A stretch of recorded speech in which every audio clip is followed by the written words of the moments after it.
अगर आपको काबिल बनना है ना, बाज की तरह उड़ना है, तो बार बार बोलते हैं इन तितलियों का साथ छोड़ दीजिए, क्योंकि 10 साल बाद लोग आपसे मिलेंगे ना तो पूछेंगे तुम्हारी हैसियत क्या है, तुम कितना कमाते हो। ये नहीं पूछेंगे तुम्हारी गर्लफ्रेंड थी कि नहीं थी। क्या समझ में आ गया? ये सब टेम्परेरी चीज होते हैं, सभी सब हटाइए ये सब चीजों को। जिस दिन आपको जिस दिन रियलिटी समझ में आएगी ना, उस दिन कोई बोल, हम आपको क्या बोले, आज जिनको आप सब कुछ खोकर पाने की तमन्ना रखते हैं, एक वक्त आएगा जब वो मुफ्त में मिलेंगे तो आपको मंजूर नहीं होगा। ये सब चीजें फालतू होती है, लेकिन अभी उम्र की गलती होती है, उम्र के बाद सब सुधर जाते हैं। कृष्ण भगवान का भी एक उम्र था जब गोपियों के पीछे घूम रहे थे, एक उम्र आया भाड़ में गई गोपियां, मारा देखे महाभारत करा के रख दिया। कृष्ण भगवान भगवान तब तक नहीं कहलाए जब तक उन्होंने गोपियों का साथ नहीं छोड़ा, तब तक वो केवल कन्हैया कहलाते थे।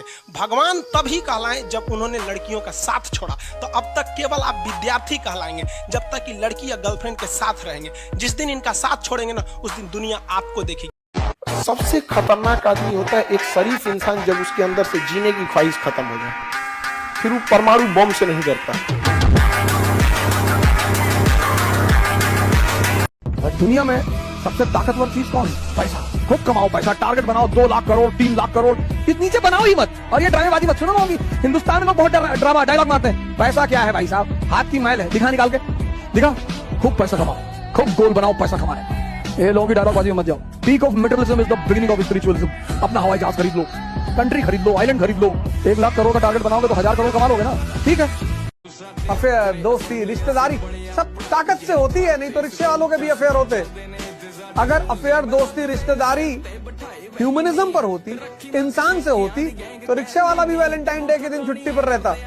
कहां से बेचारा हर चीज का नकली दिल खरीद के ले जाएगा 6000 रुपए। फैमिलीज वहां से टेडी बियर कैसे खरीदेगा 4000 रुपए का? रिलेशन, दोस्ती, प्रेम, ये सब ताकत से होता है।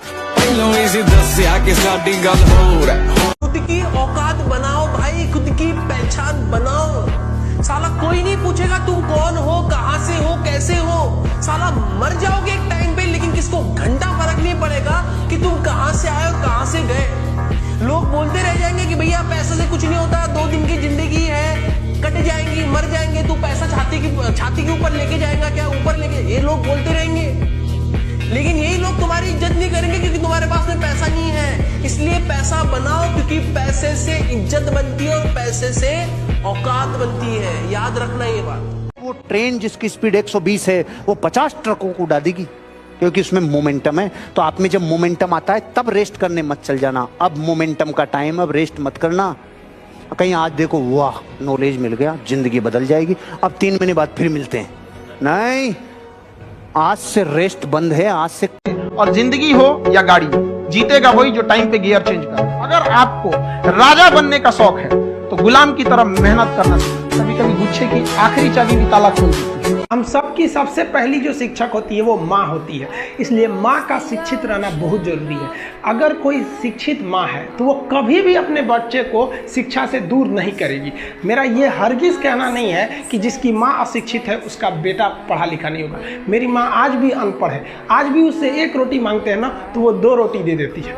दुनिया की सबसे अच्छा अलार्म जो होता है वो माँ होती है। आप कहिएगा सुबह 7 बजे उठाने के लिए, वो आपको 6 बजे ही उठा देगी और कहेगी बेटा 8 बज गया। आपको इस दुनिया में आपको सबसे बेहतरीन ढंग से जानती है कोई तो आपकी माँ। वो और दुनिया से आपको 9 महीने पहले से जान रही होती है। कहा जाता है कि मेरे नसीब में एक भी गम न होता अगर मेरी तकदीर लिखने का हक मेरी माँ को मिला होता है।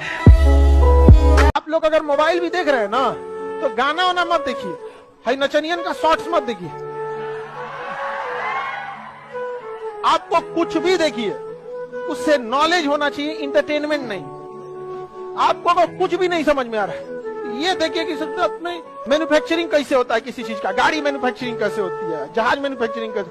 अगर आपको मोबाइल देखना ही है ना इंटरटेनमेंट के पर्पज से मत देखिए। कुछ रिश्ते किराए के मकान की तरह होते हैं, चाहे जितना सजा लीजिए आपका नहीं होगा वो। लेकिन अगर आप किराए के मकान को अपना मकान समझ जाते हैं, जिस दिन खाली करना होगा बहुत तकलीफ होगी। बेहतर होगा डे 1 से समझिए।